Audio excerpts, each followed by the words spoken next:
What if I told you that most Python beginners don't fail because they don't know Python? They fail because they don't know how to solve problems. In fact, the exact same process used by professional developers can be applied to almost any Python problem. Today, I am going to show you the 7-step Pythonic thinking process that helps you go from problem, solution, working Python code. And once you master this framework, you will never feel stuck when solving Python problem again. Let's see how it works. Before we begin, if your goal is to become a real Python problem solver, not just someone who copies code from the internet, subscribe to Python Thinking. Every week, I share Python lessons, coding challenges, and real world problem solving techniques that help you think like a developer. Now, let's get started. Let's start with a simple problem. Write a Python program that finds the largest number in a list. Most beginners immediately start typing code, something like this and this, and then they get stuck. Why? Because they are thinking about code before understanding the problem. Professional developers do the opposite. They spend more time thinking than coding. In fact, many coding interviews are failed because the candidate even write the first line of code.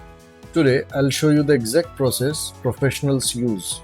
Think of problem solving like building a house. You don't start by placing bricks. You start with a blueprint. The Pythonic thinking process is that blueprint. Let's understand the 7 step. Step 1. Understand the problem.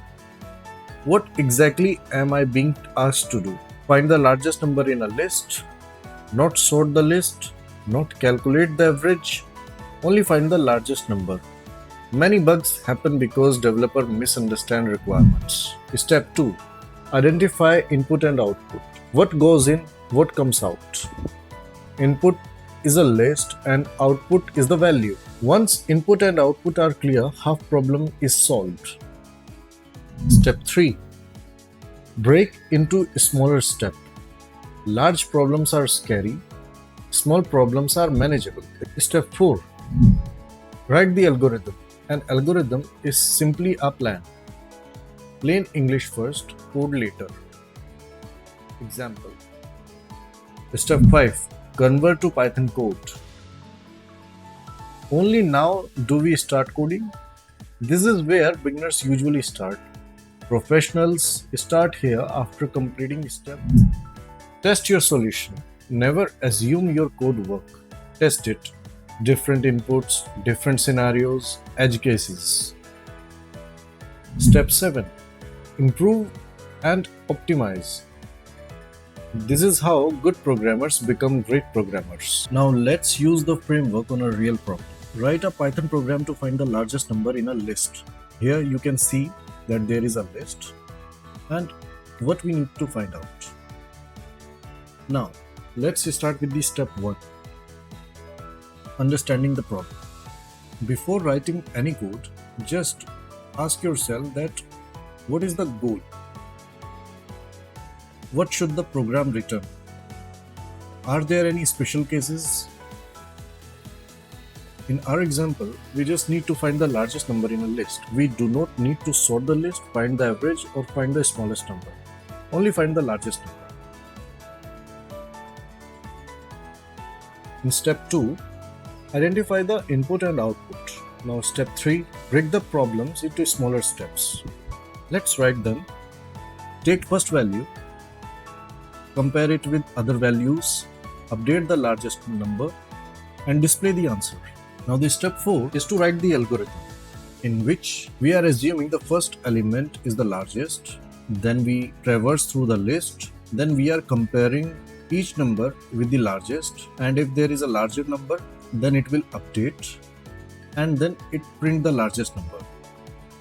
Step 5, convert the algorithm into Python code. Now let's create the list first, in which 10, 5, 30, and 8 is the value of this list. Largest equal to the first element, which is numbers list and 0th index. Then traverse the list with the for loop.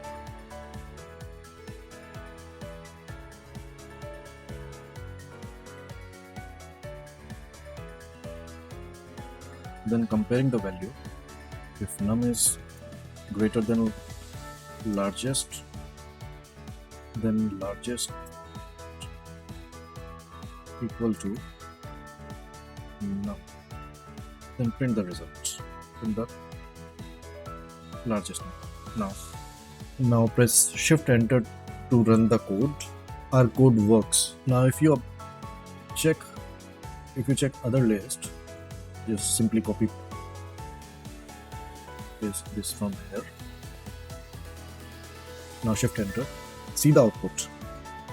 Our code is running perfectly fine. Step 6. Test your solution. Now it's your turn. We have successfully written the code, but here's something important. Can you think of at least 3 different test cases to verify this code? For example, should it work with negative numbers? Should it work with a list containing only one element? What happened with duplicate values? Pause the video right now. Write your test cases in the comment. I will personally review some of the best answers. Now step 7, improve and optimize. Now let's move to the final step. Every great programmer asks, can this solution be improved? Can it be shorter? Can it be faster? Can it be more Pythonic? Your challenge is to find a better way to solve this problem. I'll give you the hint. Is there a built-in Python function that already does this? Can you reduce the number of lines? Can you make the code easier to read? Pause the video again. Write your optimized solution in the comments. Don't worry if you are a beginner. Just try. Remember, the goal isn't to be perfect. The goal is to start thinking like a programmer. And in the next video, we will review some of the best solutions and solve another real Python problem using the Python Thinking Framework.